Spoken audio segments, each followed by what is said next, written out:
quickly just get you up to speed. We're now in the round of 16, and it's getting tougher and it's getting better in the 2015 Federation Cup. Let me run through the fixtures for you. You can see on your screen, these games will be played between the 22nd and the 23rd of July.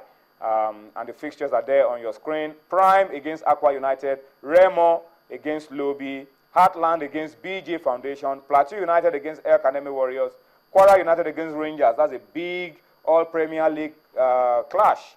Abia Warriors against Nasarawa United, another All-Premier League clash. Ifeanyi Uba FC against Taraba, All-Premier League clash. And Tornadoes Feeders against Dolphins of Port Harcourt. All games will be played between 22nd and 23rd of July, 2015. Yemi, Federation Cup this year. Kudos to the NFF. Yeah. Well organized. They have the dates fixed already. The league management company can look at those days, those dates, and make sure that it doesn't clash with the league matches.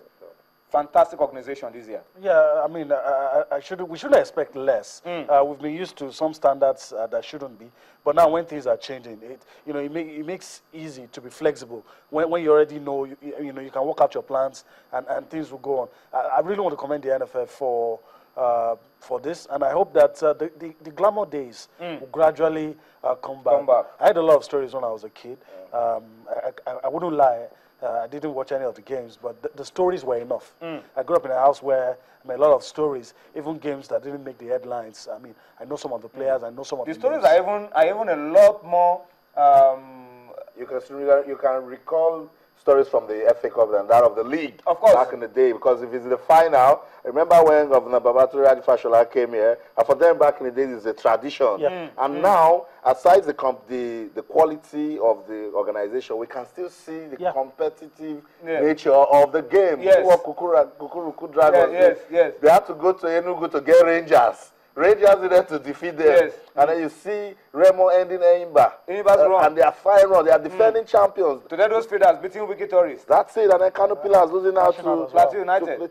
So it just gives you it's a cup competition. It's like what we see in the FA Cup in England. This is our own. It's getting better. And I'm glad that they are bringing out dates. Let's keep to them so that it doesn't clash with the schedule of the league matches. Yes, fantastic. All right, so that's a good one. And we commend, once again, the NFF and the league management company for working together this year. And we hope they can build on it in the years to come so that you can predict from the start of the season. Have a calendar. You can predict when a game will be played, and if something happens, when the season will end. If something happens, you're able to walk around it. You can quickly adjust. All right, so that's a good one. But let's not just talk about it without talking about the women before we are crucified by the women of not talking about their game. They are also playing the Federation Cup at the same time that the guys are playing. And they had round 2 games played yesterday. Let me just run through the results for you. These babes, these queens, these ladies, these angels, these Amazons, and all the beautiful names. I'm still waiting for a team that will be called Sisters. Okay. All the all the mothers. All right. Oshun Babes, 3-0 over Fortress Ladies. Alberto Queens were hammered 0-4 by Sunshine Queens. Rivers Angels hammered COD United. The COD Ladies 4-1. Surprise, surprise, we talked about this yesterday. Delta Queens walked over. I've never seen this before, but they were walked over by Nasarawa Amazons. I don't know what's going on. Warriors are complaining they are being owed salaries for 5-6 months. Now Delta Queen can't honor a game. That's really something that Delta should correct, because we know them as a sports lover. This is over the years. Shocking. Shocking. Like Delta Queens walked over. Amazing. Rising Queens lost 0-3 to FC Robo. Moje Queens 1-4. They lost to Edo Queens. Bayelsa Queens 5-1 hammering of Beautiful Tours. All right, so these are beautiful names from the women second round of the Federation Cup. Okay, let's talk about this very quickly. Yesterday there was a big game played in Ibadan. It was a rescheduled match in the Globe Premier League. 3SC against Warri Wolves, and there's been a lot of controversy. Stories in the newspapers that there were 16 minutes of added time in that game. But then 3SC have come out to explain what happened. There was a delay for 7 minutes when the player got injured, and then when they got the penalty, there was also a delay of about 14 minutes when Warri Wolves were protesting. But that's not even what we want to talk about on the program tonight. There's a picture that I hope we can allow you to see on the screen. While everybody is complaining about how many minutes of added time not how many minutes of added time. The picture of the Shooting Stars and Warri Wolves game is the one we want to see, not this one.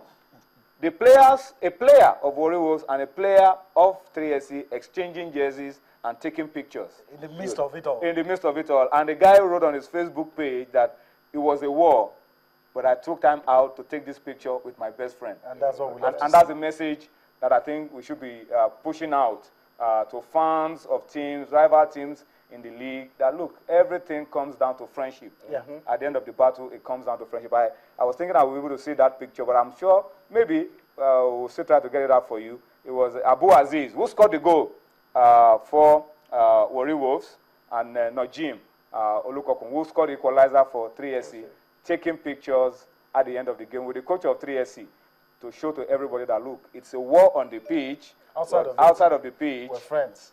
Friendship continues. Particularly when both of them are principal actors in the drama going on. They needed to distance themselves and show some love. All right, so that's the one. All right, to the picture of Kunle Odulami, the story is a good one. Sunshine Stars, Yemi, have lifted the suspension on Kunle Odulami after prominent Nigerians appealed. Yeah. It's a good one. It's nothing good to see a player's career ruined.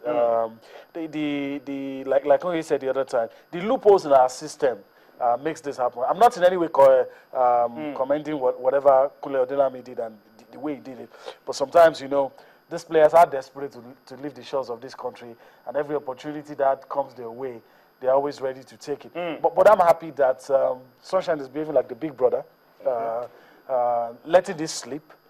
And, pardoning the boy, but they told him you pay a fine of 2.6 million. Yes, and it's affordable now. Yeah, as a big boy. It's affordable. And then the transfer money is also coming from Raja Casablanca. You know, I always knew this was going to happen. I always knew you frown at it, but when the deal is done, and the money is coming so that you don't lose totally, you leave the suspension, and take the money and say, don't do that. They'll just come out of a board meeting and say, let's leave this guy. First thing first, is an ambassador, knowing that he's coming out of Sunshine Stars. Secondly, Toyin, leave the 2.6 million. If he brings 1.5, don't you guys want it? No, but the most important thing is that we should get the message that it is not proper for you to just dump your club when they were going for a game, and then you find your way to another club and you think everything will just be smooth sailing. We want our players. The agents that do such deals, you should just probably look at the calendar and try to work things out in the interest of Nigerian football. But so, again, this is another message to the NFF. That policy we're talking about, they need to come back, sit down, finalize it, speak with agents, speak with players. Sometimes, just imagine if he goes against Kunle Odulami. People like distance themselves. You didn't tell anybody. You're going to get yourself into some slave contract. So we need to the NFF needs to act as watchdog to these contracts that our players sign abroad, because in the end, they are still ambassadors of the game. Okay. I think I'm being told that the picture of 3SC and Warri Wolves, that the picture is ready. So let me see if we can.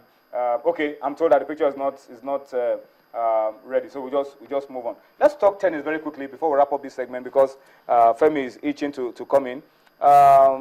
Any surprises today? Serena taking out Sharapova with that in that fashion? She has a number. That's almost what we say. I feel sorry for Maria Sharapova anytime she steps to the court to play against this lady. I don't really know what to say about this lady. Just one last order to complete the Serena Slam. And this is not the first time, mind you. She did it in the 2002-2003 season. Just one win. And she'll be holding all the 4 Grand Slams. In one season. Last year wasn't particularly good. She won just the US Open, the last Grand Slam of the year. But the 2 Grand Slams of this year, she has won. And she's on the verge of winning this one as well. If you're talking of a surprise, maybe Gabriel Muguruza would be the surprise for me. I mean, I don't know, Agnieszka Radwanska and a whole lot of top names as falling to the Spaniard. And so, I mean, a big fan on our hands looking at the ladies, But Toyin, and I mean, what baffles me this year with Serena Williams is that, in her play, the recoveries she makes, particularly this year, she's not feeling well, and then she'll just come beat somebody. Or she starts, loses the first 3 games, and then told us she had migraine. Or the other time it was flu, And she's 33. Let's not forget that. She's 33, and we're still seeing that energy, that power. Dominant. She's so dominant. Yeah. I mean, Sharapova, after the game, said, I don't understand. I'm getting frustrated. She has to get frustrated. Because it was so... I got back, like, Yemi had to say it was so easy. It was so easy. You know, she didn't even put up a fight. Because, I mean, Serena... She tried to push the second set, but even at that, I mean, it looked too easy to me. And with all the records in her face, she just wants to break them. Okay, let's talk about the guys now. We're also down to the business end. Yemi, Yeah. this is going to be some battle. Yeah, you know, I'm not a betting guy, but I talked about the top 5. Only 3 of them are here, and you can understand why. Nadal, Fizula, Kei Nishikori got injured. Stanislas Wawrinka lost to Richard Gasquet. It was a 5-set thriller, and it could have gone either way. But of the 4 guys, Richard Gasquet, the surprise for me. Everyone expected Andy Murray to be here on home court, won in 2013. Everybody expected Roger Federer to be here, the most successful player in Wimbledon among the present guys, the men's circuit. Then, of course, I mean, world number 1, Novak Djokovic, defending champion. So, Richard Gasquet, the only one punching above his weight among the 4 guys. But I'm not going to predict anything in this one, because to me it looks like Richard Gasquet is better motivated now. He's been stretched. I think he has played two or three times, played 5 sets, and even Djokovic is saying he's weary. So it's going to be interesting to see. And it's good motivation for him, Yemi. If you can beat the guy that defeated Novak to win the last Grand Slam title, that's good motivation for you to say you can put up a fight against Novak Djokovic. Even the point is, when you are at this stage of the Grand Slam, you are in with the same amount of chance as everybody. So everybody takes you seriously. Yeah, you can smell it. So you just give everything that you have and go for it. All right, let me just go through and read a few comments that we have from on Twitter. Olariwaju Ahmed says, no matter how poor the Super Eagles become, we must not be rated below some countries in the FIFA ranking. And I want to agree. No matter how bad it gets. But then the most important thing is that let's not assume. Let's work our way back.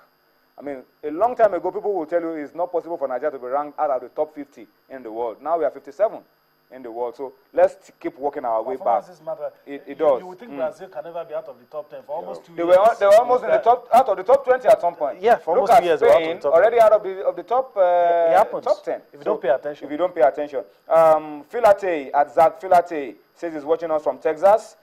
He says, I'm so happy for Olise. Hopefully he will perform. That's what we pray for, that he's able to perform.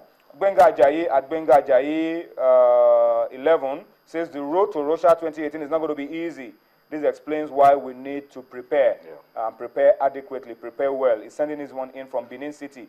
Babatude Samuel says we need to up our game to avoid being on the negative side of the FIFA ranking. All right. Okay. When Nigeria won the AFCON, this is from Christ Rock at Omomojat. Let me not try to call your name. I say, since when we won the AFCON, our ranking never changed. How does FIFA carry out these rankings? Well, there is a coefficient that they calculate to do all of these things. But we have to start to take this ranking seriously. Yes. Because sometimes it could be used to draw teams for crucial tournaments like these World Cup qualifiers. All right, guys, I'm going to thank you for your time. Yeah. On Sports Tonight, Austin, thank you. Yeah. And keep bringing out some good stories like the story of Afolabi Yusuf. Keep bringing out those stories to encourage every other person that, look, no matter where you are right now, you can get to where you want to be. That's the amazing story. All right, we'll go on a quick break now. Femi Adefesa will be joining us for basketball. We will also hopefully be going to Washington and see if we can hook up with our good friend Sonny Young on Sports Tonight. Join us again.